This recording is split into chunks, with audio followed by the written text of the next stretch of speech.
नमस्कार दोस्तों, कैसे हैं आप लोग। आज की कहानी एक हाथी और एक सियार की है। एक जंगल में महाचतुरक नाम का एक सियार रहता था। एक दिन जंगल में उसने एक मरा हुआ हाथी देख लिया। वह बहुत प्रसन्न हो गया। उसने हाथी के मृत शरीर पर दांत गड़ाया, पर मोटी चमड़ी होने की वजह से वह हाथी को चीरने से नाकाम रहा। वह कुछ उपाय सोच ही रहा था कि उसे सिंह आता हुआ दिखाई दिया। आगे बढ़कर उसने सिंह का स्वागत किया और हाथ जोड़कर कहा, स्वामी, आपके लिए ही मैंने एक हाथी को मार कर रखा है। आप इस हाथी का मांस खाकर मुझ पर उपकार कीजिए। सिंह ने कहा, मैं तो किसी के हाथों मारे गए जीव को खाता ही नहीं हूँ, इसे तुम ही खाओ। सियार मन ही मन में खुश हो गया। सियार मन ही मन में खुश तो हुआ, पर उसकी हाथी की चमड़ी को चीरने की समस्या अब भी हल नहीं हुई थी। थोड़ी देर में उस तरफ एक बाघ आ निकला। बाघ ने मरे हाथी को देखकर अपने होठ पर जीभ फिराई। सियार ने उसकी मनसा भांपते हुए कहा, मामा, आप इस मृत्यु के मुंह में कैसे आ गए।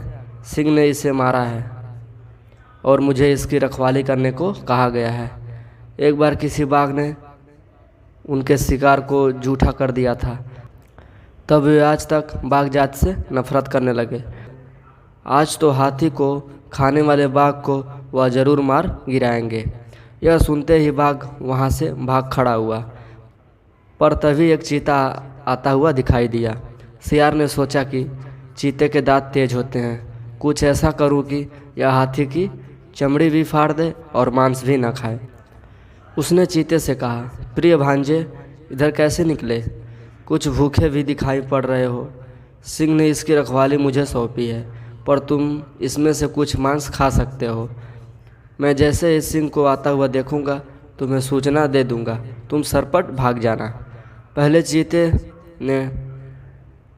पहले तो चीते ने डर से मांस खाने से मना कर दिया, पर सियार के विश्वास दिलाने पर राजी हो गया। चीते ने पल भर में हाथी की चमड़ी फाड़ दी। जैसे ही उसने मांस खाना शुरू किया, दूसरी तरफ देखते हुए सियार ने घबरा कर कहा, भागो, सिंह आ रहा है। इतना ही सुनकर चीता सरपट वहाँ से भाग गया। सियार बहुत खुश हुआ। उसने कई दिनों तक उस विशाल जानवर का मांस खाया। सिर्फ अपनी सूझबूझ से छोटे से सियार ने अपनी समस्या का हल निकाल दिया। इसलिए कहते हैं कि बुद्धि के प्रयोग से कठिन काम भी संभव हो जाता है। धन्यवाद।